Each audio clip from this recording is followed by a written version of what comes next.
Bloqué en Jamaïque en 1504, Christophe Colomb et ses hommes manquent de nourriture. La famine les guette. Les habitants ont en effet décidé de se rebeller et de ne plus continuer à les ravitailler.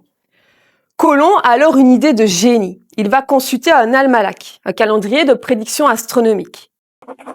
Et il va se rendre compte qu'une éclipse totale est sur le point de se produire. Il annonce alors aux autochtones, les Taínos, les habitants de la Jamaïque, que son Dieu va faire disparaître la Lune. Au moment où l'éclipse survient, les habitants ont peur, ils sont terrifiés, ils sont tétanisés.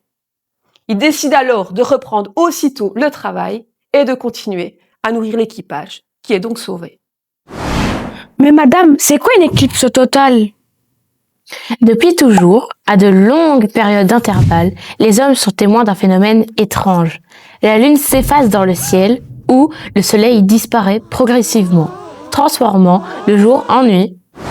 Oui, d'ailleurs cela faisait très peur aux gens. Dans la Chine antique, ils pensaient qu'un dragon céleste mangeait le soleil. Pour le sauver, la population devait frapper des tambours et tirer parfois des flèches vers le ciel. Le but, effrayer le dragon pour qu'il recrache le soleil. Hey, vous savez qu'en Mésopotamie, les Babyloniens savaient déjà prédire les éclipses, mais ils pensaient qu'elles annonçaient surtout la mort d'un roi. Parfois, un faux roi était placé temporairement sur le trône pendant quelques jours pour absorber la malédiction à la place du véritable souverain. Mais qu'arrivait-il au faux roi? Il était exécuté ou discrètement écarté. Au Moyen-Âge, chez les Vikings, ils pensaient que deux loups géants poursuivaient la Lune et le Soleil. Et lorsque l'un d'eux y arrivait, la fin du monde s'ensuivrait. Tout à fait. Et donc pour les Mayas de Christophe Colomb, le Soleil, tout comme la Lune, était essentiel à l'équilibre cosmique. Le voir disparaître était une catastrophe. Mais aujourd'hui, on ne se tracasse plus autant. On sait que c'est juste une éclipse. Mais donc, qu'est-ce qui se passe exactement lors d'une éclipse solaire? Tu le sais, la Lune tourne autour de la Terre et la Terre tourne autour du Soleil. Il arrive parfois que la Lune passe juste devant le Soleil et nous le cache. Une partie de la Terre se retrouve alors dans l'ombre de la Lune. C'est un événement qui se produit au moins 2 fois par an.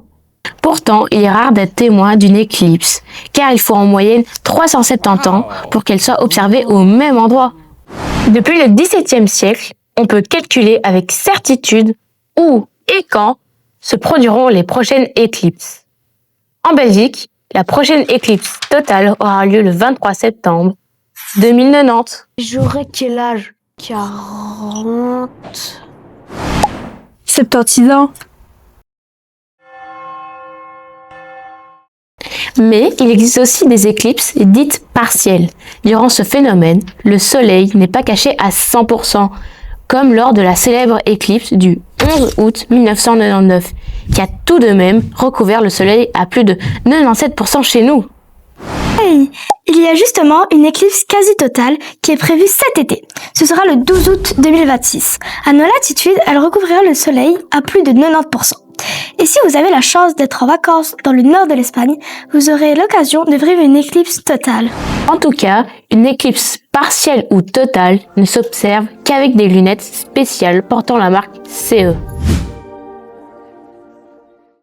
Et oui, regarder le soleil directement peut te rendre aveugle. Alors si vous voulez vivre cet événement sans danger, Pensez à vous équiper.